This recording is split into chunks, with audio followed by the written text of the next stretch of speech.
অনুষ্ঠানের সম্মানিত প্রধান অতিথি নৌবাহিনী প্রধান অ্যাডমিরাল মোহাম্মদ নাজমুল হাসান।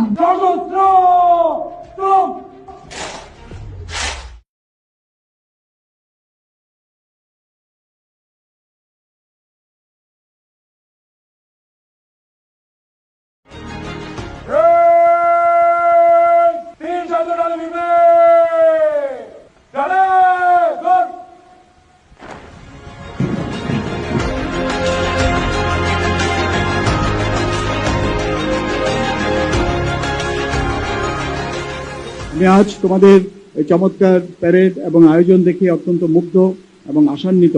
আমি আশা করব তোমরা যে দেশপ্রেম, আত্মনিবেদন ও শৃঙ্খলার শিক্ষা পেয়েছো তা সারা জীবন ধরে রাখবে এবং নিজেদের ব্যক্তিগত, সামাজিক এবং সর্বোপরি দেশের কল্যাণে তা কাজে লাগাবে।